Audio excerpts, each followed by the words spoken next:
Hi friends, welcome to my channel Priyatarangalu audio stories in Telugu. ఈ channel మీకు నచ్చితే like చేసి, షేర్ చేసి, సబ్స్క్రైబ్ చేయండి. ఇంకా హైప్స్ ఇవ్వండి, కామెంట్ కూడా ఇవ్వండి. రుద్రాక్ష పార్ట్ 3. ఈ స్టోరీ ఏ పార్ట్ మిస్ అవ్వద్దు. సరే నువ్వు పదరా, నేను స్నానం చేసి ఇంటికి తాళం వేసి వచ్చేస్తాను అని కమలమ్మ చెప్పడంతో తన ఇంటికి తిరిగి వచ్చేస్తుంది ఆకృతి. ప్రతి సమస్యకి ఒక పరిష్కారం తప్పకుండా ఉంటుంది. కాకపోతే మనం దానికోసం ఆలోచించి ముందడుగు ధైర్యంగా వేస్తేనే దాన్ని అందుకోగలం. అప్పుడు ఆ సమస్య కూడా తీరిపోతుంది.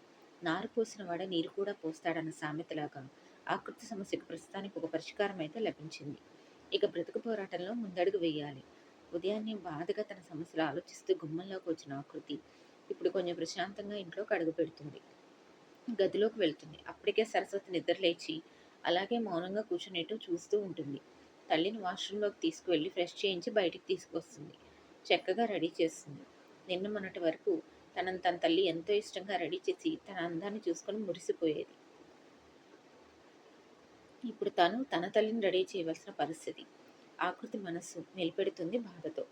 తల్లిని బెడ్ మీద కూర్చోబెట్టి అతి కష్టం మీద బాధను దిగమింగుకొని కిచెన్లోకి వెళ్తుంది. ఉన్న కొద్దిగా ఉప్మా రవ్వతో రుచికరమైన ఉప్మా చేస్తుంది.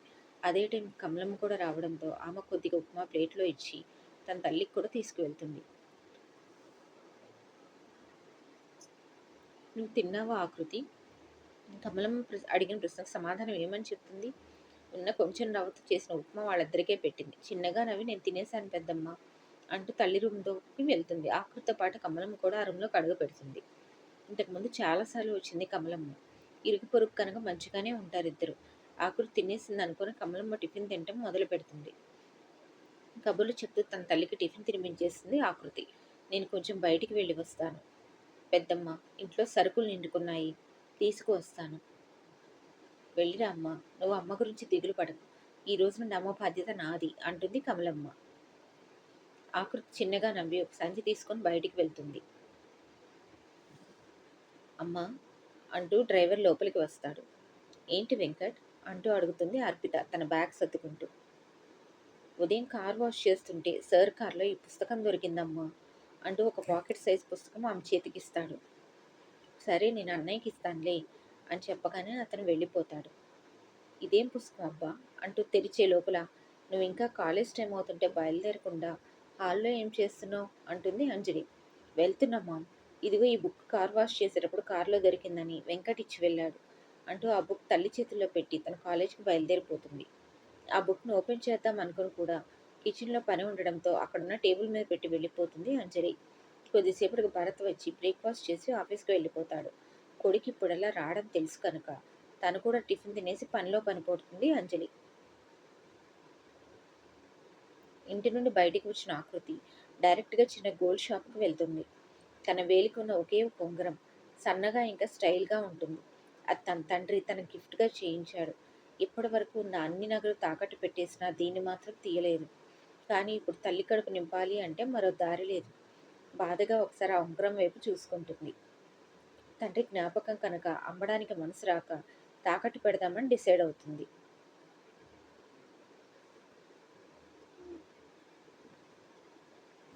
ఏం కావాలి అంటూ గోల్డ్ షాప్ అతను అడుగుతాడు. ఈ ఉంగరం తాకట్టు పెట్టుకుని డబ్బులు ఇవ్వండి సార్.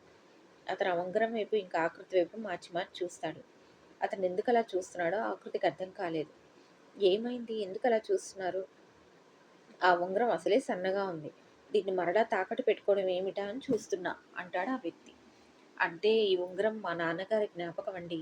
అందుకే దయచేసి తాకట్టు మాత్రమే పెట్టుకోండి. ఎంత వస్తే అంత ఇవ్వండి. దీన్ని నేను నమ్మలేను ప్లీజ్. అతను ఆకృతి బాధను అర్థం చేసుకొని సరే ఇలా ఇవ్వమ్మా అంటూ అడుగుతాడు. ఆకృతి సంతోషంగా ఆ ఉంగరాన్ని అతనికి ఇస్తుంది. అతను అన్నీ చెక్ చేసుకొని ఆకృతి చేతికి 3000 రూపాయలు ఇచ్చి తాకట్టు పెట్టుకున్న గుర్తుగా ఒక బిల్ కూడా రాసిస్తాడు. ఆ డబ్బుల్ని చేతిలో తీసుకొని అపురూపంగా చూసుకుంటుంది ఆమె. బిల్ ఇంకా డబ్బులు తీసుకొని అక్కడి నుండి బయటికి వస్తుంది. సూపర్ మార్కెట్కి వెళ్దాం అనుకొని కూడా ఒక్క నిమిషం ఆలోచిస్తుంది. సూపర్ మార్కెట్కి వెళ్ళే బదులు పెద్ద మాల్కి వెళ్తే 1+1 ఆఫర్లు ఉంటాయి కదా అనుకొని తన ఇంటికి దగ్గరలో ఉన్న బస్ స్టాప్కి చేరుకుని బస్సు ఎక్కుతుంది. తన ఇంటికి కొద్ది దూరంలో ఉన్న షాపింగ్ మాల్కి వెళ్తుంది. తనకు కావాల్సిన సరుకులు కొన్ని తీసుకుంటుంది.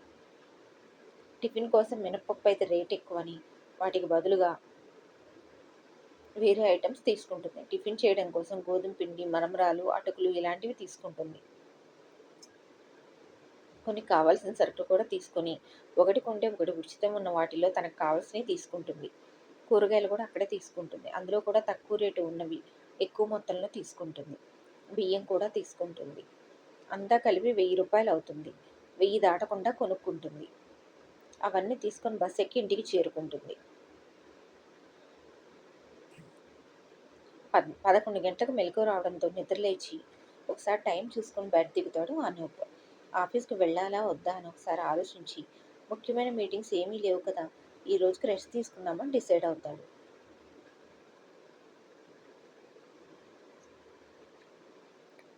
మేనేజర్కి కాల్ చేసి తను రావడం లేదు, ఏమన్నా అవసరమైతే కాల్ చేయమని చెప్పి కాల్ కట్ చేసి ఫ్రెష్ అవ్వడానికి వెళ్ళిపోతాడు. 12 గంటలు కిందికి వస్తాడు. పని వాళ్ళు పని చేసుకుంటూ ఉంటారు. చుట్టూ చూసుకుంటాడు. ఒకసారి తల్లి ఎక్కడా కనిపించదు. రూమ్లో ఉందని అర్థమయ్యి హాల్లో ఉన్న సోఫాలో కూర్చుంటూ మామ్ అని పిలుస్తాడు. రూమ్లో బట్టల మెడత పెట్టుకుంటున్న అంజలి కొడుకు పిలుపుకు బయటకు వస్తుంది. లేచావా నాన్న, 12 అయింది, బ్రేక్ఫాస్ట్ పెట్టినా ఒకేసారి లంచ్ చేస్తావా? మామ ఆల్రెడీ 12 గంటలయింది, ఇప్పుడేం బ్రేక్ఫాస్ట్, డైరెక్ట్ లంచ్నే చేస్తా. సరే జ్యూస్ ఇస్తాను అంటే కిచెన్లోకి వెళ్ళి ఫ్రెష్ జ్యూస్ చేసి కొడుకు కోసం తీసుకొస్తుంది. థ్యాంక్స్ మా అంటూ చెప్పి జ్యూస్ తాగడం మొదలు పెడతాడు. ఆఫీస్కి వెళ్తున్నావా నందు?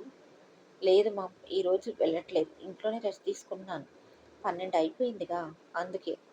మంచి నిర్ణయం తీసుకున్నావు. నేను కూడా ఆఫీస్కి వద్దనే చెప్దాం అనుకున్నా, నువ్వే నిర్ణయం తీసుకున్నావు. సరే నువ్వు జ్యూస్ తాగుతూ ఉండు, నాకు రూమ్లో పని ఉంది అని చెప్పి వెళ్ళిపోతుంది.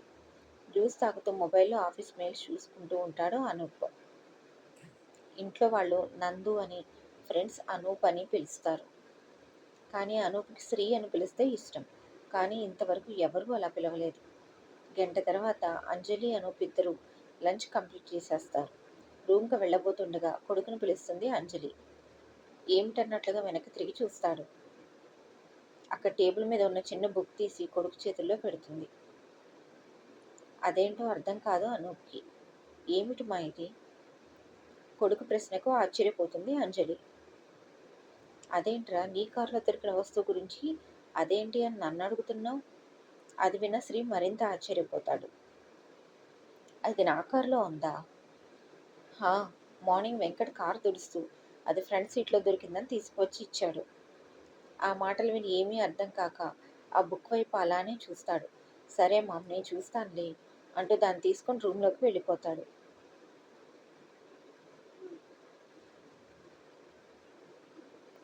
అంజలి పనులైపోగానే రెస్ట్ తీసుకున్నాను రూమ్లోకి వెళ్ళిపోతుంది. తన రూమ్కి వెళ్ళి బెడ్ మీద ప్రశాంతంగా వాలి ఆ బుక్ను ఓపెన్ చేసి చూస్తాడు. ఇది అసలు ఎవరిది? నాదైతే కాదు. మరి నా కారులోకి ఎందుకు వచ్చింది? నిన్న మార్నింగ్ నేను ఊరికి బయలుదేరేటప్పుడు కూడా లేదు. ఈ గ్యాప్లో ఎక్కడి నుండి వచ్చింది? కొంపతీసి నేను పార్క్ చేసినప్పుడు ఎవరైనా పిల్లలు ఆడుకుంటూ వేశారా? అలా అనుకున్న విండోలు క్లోజ్ చేసే ఉంటాయి పార్కింగ్లో. మరి ఈ బుక్ సంగతి ఏమిటి? ఇది ఎక్కడి నుండి వచ్చింది అనుకుంటూ ఆ బుక్ని ముందు వెనక చూస్తాడు. మామూలు పాకెట్ సైజ్ బుక్ అది. ఇంతకీ లోపల ఏముంది అనుకుంటూ బుక్ ఓపెన్ చేస్తాడు అనూప్. తెలుగులోనే రాసి ఉంటుంది.